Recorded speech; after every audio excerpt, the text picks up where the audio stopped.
ভাস্কর্যের পাদদেশে অবস্থান করছিলেন শিক্ষার্থীরা। আওয়ামী লীগের নিষিদ্ধের দাবিতে তারা গণস্বাক্ষর কর্মসূচি পালন করছিলেন। আজকে বেলা ৩টায় তাদের প্রধান উপদেষ্টার বাসভবনের অভিমুখে পদযাত্রার কর্মসূচি ঘোষণা করেছিলেন তারা।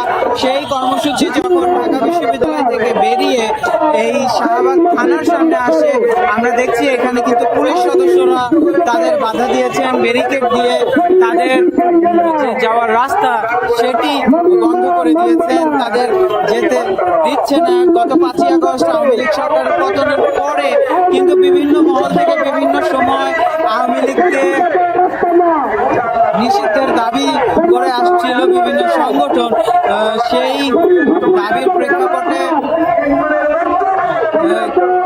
সরকারের দৃশ্যমান তেমন কোনো পদক্ষেপ দেখা যায়নি।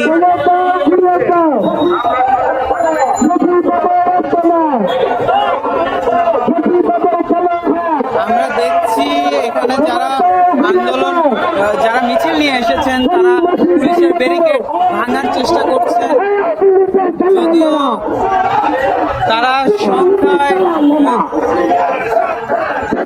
পুলিশের তুলনায় কম, তবুও তারা চেষ্টা করছেন পুলিশের ব্যারিকেড ভেঙে তাদের পদযাত্রা নিয়ে প্রধান উপদেষ্টার বাসভবন যমুনার দিকে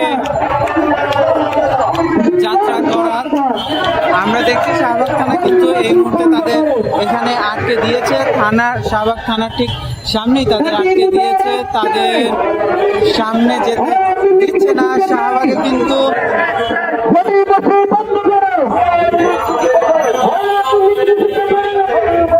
শাহবাগে আরো একটি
যে ব্যারিকেড আছে সেই ব্যারিকেডটি ধীরে ধীরে সরিয়ে ফেলার চেষ্টা করছেন এখানে মিছিল নিয়ে আগতরা।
আমি আপনাদেরকে সতর্ক করতে চাই, আপনাদেরকে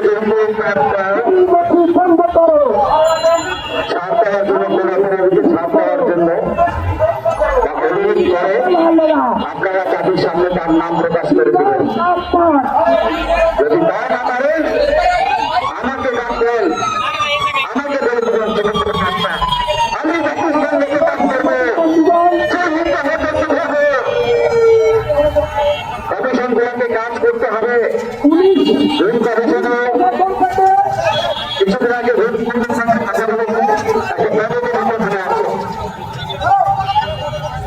হত্যা কমিশনের একটা ছেলে আছে যেগুলো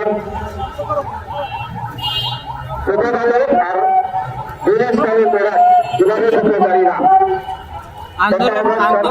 আন্দোলনকারীরা মিছিল নিয়ে যারা এসেছেন তারা কিন্তু বারবার এই ব্যারিকেডটি ভেঙে ফেলার চেষ্টা করছেন, ব্যারিকেডগুলো সরিয়ে ফেলার চেষ্টা করছেন, কিন্তু তারা পারছেন না।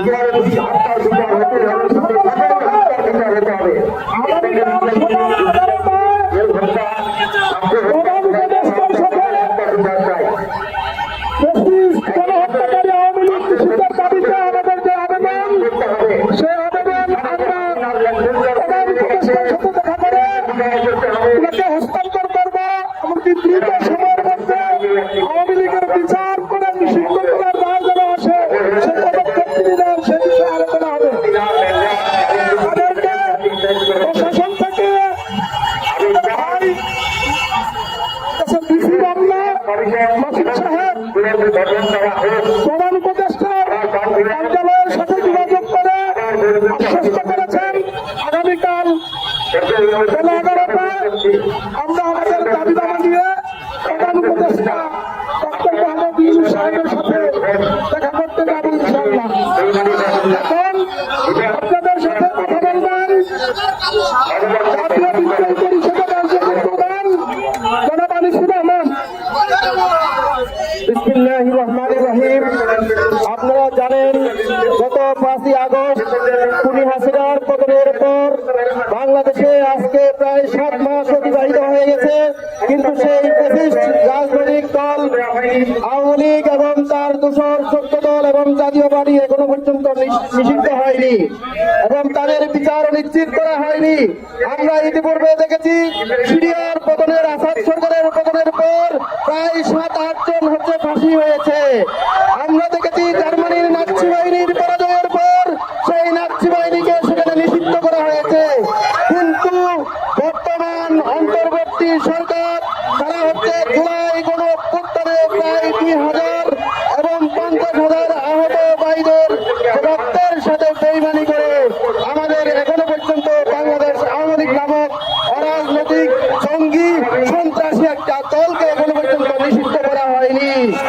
আজকে